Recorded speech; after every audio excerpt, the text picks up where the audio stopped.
Never forget. 15 years ago, our country was shaken by terrorist attacks. Religious extremists, out of a distorted sense of God, nation, and self, decided to inflict harm upon the human family in an attempt to cause us pain and defeat our spirit. Never forget. Never forget. Every year we hear these words.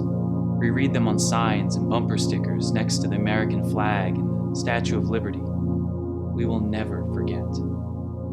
But what do we mean by this? What do we will ourselves every year to never forget? Too often, I think that what we remember most is the attack itself. We remember the flames and the smoke. We remember the deaths of so many people. We remember the awful terrorists that did such horrible things. When this is what we remember, all we can feel is sadness and anger. When this is what we remember, our thoughts and actions focus only on a sense of justice directed at giving what is due to the ones who did this or let it happen.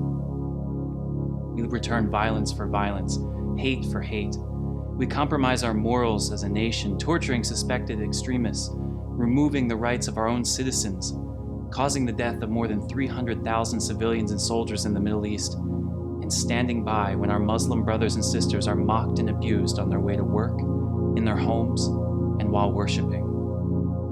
Is that the Christian response we want?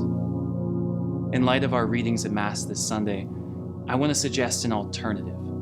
That the thing we should never forget is not the evil that we took place that day, but rather the mercy of God who continues to be with us all, even the sinners.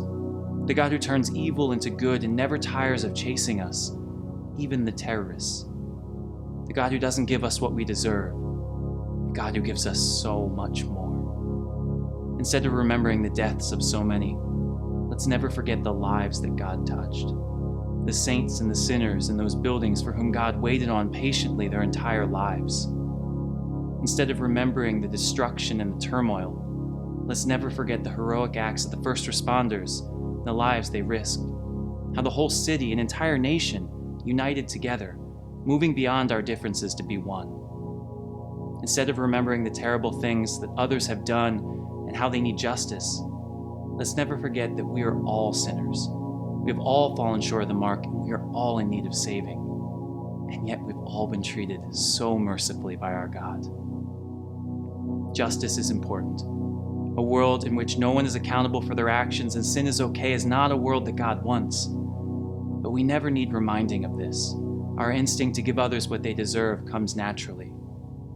What we do need from time to time, and what we must never forget, is that God has treated us with His mercy and wants us to do the same for others. Never forget.